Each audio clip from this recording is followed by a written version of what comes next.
on, guys. This was simple. It was the drinking water. I mean, Scott Bennett and I sat there hearing after hearing after hearing to protect the aquifer, to avoid this type of thing.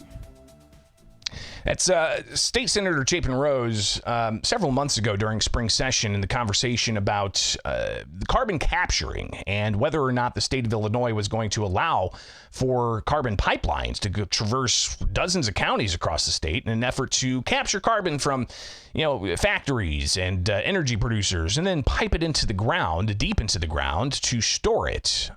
It is Illinois in Focus Daily. I'm Greg Bishop. Thanks for being with us, and subscribe, hit that notification bell with America's Talking Network. So this was clearly a major issue throughout most of last year, with multiple organizations trying to apply to build carbon pipelines, and the local opposition bringing together an interesting coalition of environmentalists and property rights groups, because you had farmers saying they didn't want this pipeline going through their area because what if the pipeline bursts, carbon dioxide in a gas form, in a liquid form, it can be deadly, choking people out. So clearly there was concern about that, but there was also concern about the water supplies in some of these areas.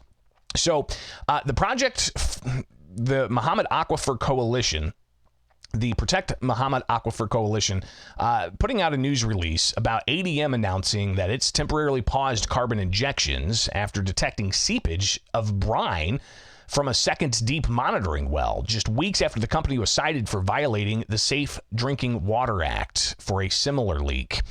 So ADM's letter to the U.S. Environmental Protection Agency, sent in September of this year, revealed that the initial data indicated brine movement between rock layers 5,000 feet below the surface, and the seepage was detected during tests required under a proposed EPA order, followed a July inspection of the first leak by EPA.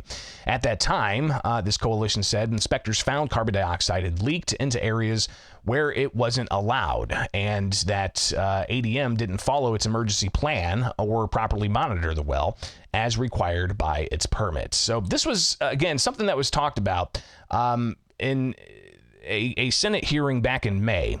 And State Senator Chapin Rose was asking about, the concerns of, the different types of pollutants that get into water. A natural gas leak polluted some of his residents' water supply, where they could literally light it on fire, he said. This is the same EPA that 8-9 years later, the Eisman family still can't drink their damn water. You can light it on fire. Our Attorney General saved the day by making sure that everybody got a check in the state government. EPA got a check. U of I got a check. Everybody got reimbursed. You know who didn't get a check? Was the people who can't drink their damn water. They still can't drink their water. You can light it on fire, though. You can light their water on fire. Yeah, I know carbon's different than methane. But why on earth wouldn't we learn our lesson here and simply protect the aquifer? Mr. Webb's wells are not on the aquifer. The Gibson City project is not on the aquifer. Why would we just make it plain as day? We're not gonna drill on the aquifer.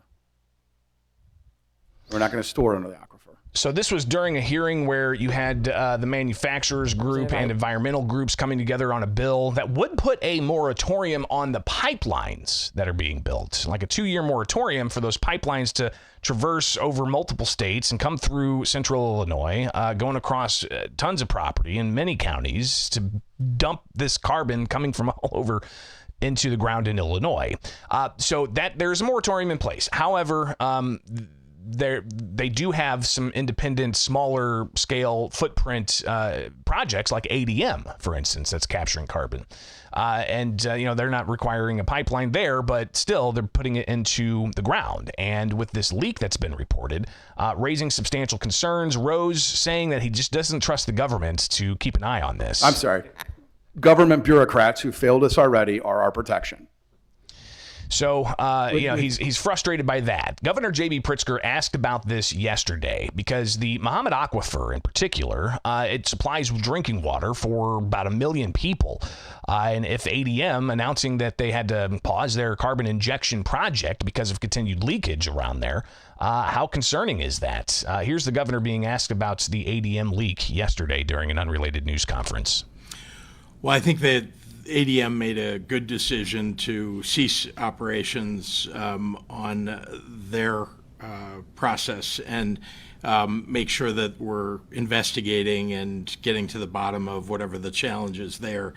It's always a concern, of course, when someone's not able to meet the EPA standards. These are federal EPA standards.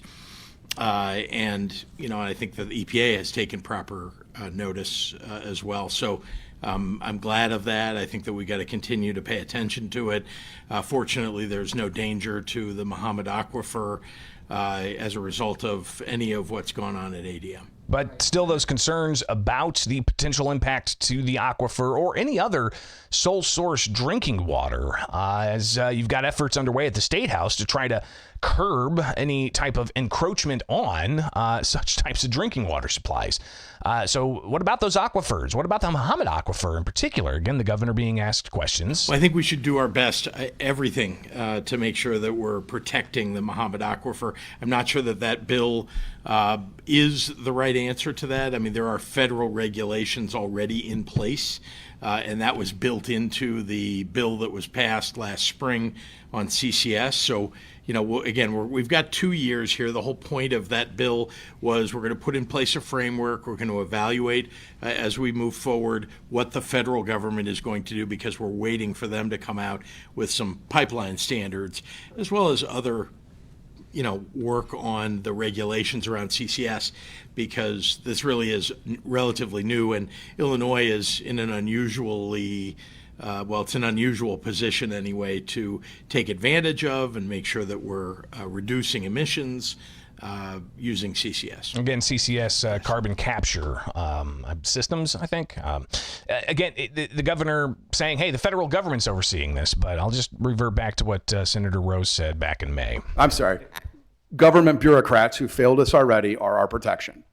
So clearly some concern as to where this goes. We'll be watching this as well because, through Central Illinois, you've got multiple carbon capture types of operations that they're attempting and moving forward with.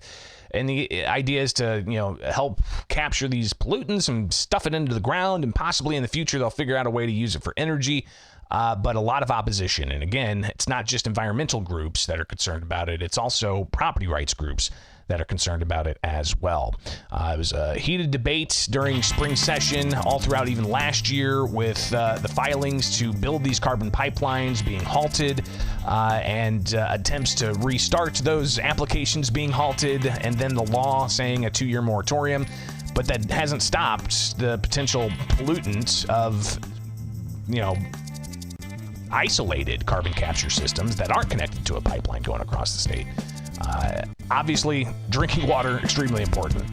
No question. All right, it's Illinois in Focus Daily. I'm Greg Bishop. Like, subscribe, hit that notification bell with America's Talking Network, and wake up with us each and every weekday morning as we break down the news you need to know.